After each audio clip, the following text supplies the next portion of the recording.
IC-814 के अपहरण से लेकर बंधकों की रिहाई तक वो 7 दिन हिंदुस्तान की सांसें रोक देने वाले थे। नेटफ्लिक्स की वेब सीरीज में उन हालात को पर्दे पर उतारा गया है, लेकिन इस वेब सीरीज को लेकर विवाद भी हो गया है।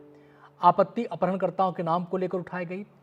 विवाद इतना बढ़ा कि सूचना प्रसारण मंत्रालय को दखल देना पड़ा और नतीजा ये निकला कि नेटफ्लिक्स ने वेब सीरीज में डिस्क्लेमर में परिवर्तन किए। Good evening, this is your captain speaking. I regret to inform you कि ये प्लेन हाईजैक हो चुका है। वो विमान अपहरण जिसने एक हफ्ते के लिए पूरे देश को डर का बंधक बना दिया था। जल्द अपने घर पहुंच सकें। क्या ज्यादा इंपॉर्टेंट है, हिस्ट्री जो बाद में पढ़ी जाएगी या हमारे लोग जो IC-814 में फंसे हैं? नेटफ्लिक्स पर रिलीज हुई वेब सीरीज IC-814 एक तरफ तारीफ बटोर रही है तो दूसरी तरफ सवालों में बिखर गई है। 1999 के आखिर हफ्ते में काठमांडू से दिल्ली आ रहे एयर इंडिया के विमान के अपहरण से जुड़ी घटना पर बनी इस वेब सीरीज में तथ्यों के प्रदर्शन पर सवाल उठे हैं। प्लेन लैंड कराइए और हमारी मदद कीजिए।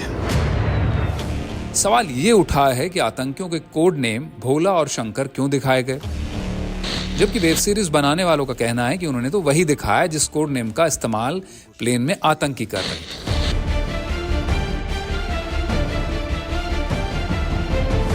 यही बात उस वक्त अगवा हुए विमान में सफर कर रही पूजा कटारिया का भी कहना है। भोला शंकर उनके नाम थे, उन्होंने रखे हुए थे और वो बोलते थे, तो वो ट्रू है। ऐसा कुछ नहीं है कि इन्होंने अपनी मर्जी से बनाया है। We can make a new beginning.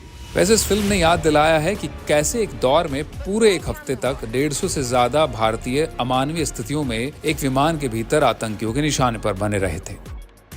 24 दिसंबर 1999 को काठमांडू से आ रहे विमान IC-814 का अपहरण कर लिया गया। आतंकी इसे काबुल ले जाना चाहते थे, लेकिन विमान में ईंधन कम था। विमान को पहले अमृतसर उतारा गया, जहां उसमें ईंधन भरा गया। इसके बाद उसे कंधार में उतारा गया। विमान में क्रू के अलावा 154 मुसाफिर थे, जो अगले 8 दिनों तक बंधक बने रहे। अपहर्ताओं ने 3 आतंकियों मसूद अजहर, उमर शेख, मुश्ताक अहमद, जरगर की रिहाई की मांग रखी। रिहाई के बाद विमान छोड़ा गया। ये भारत सरकार के लिए बहुत असमंजस की स्थिति थी, क्योंकि रक्षा मंत्री जसवंत सिंह अपने साथ आतंकियों को छोड़ने कंधार तक गए। कितने पैसेंजर्स हैं? डिमांड्स? अब वेब सीरीज में जो कहानी दिखाई गई है, उस अपहरण के साक्षी रहे लोगों का मानना है कि पूरी कहानी हूबहू वास्तविक लगती है। जैसे ही हम फ्लाइट चली और आधे घंटे बाद ही उन्होंने उठ के बोल दिया कि आपका प्लेन हाईजैक हो गया है, हेड्स डाउन कर लो।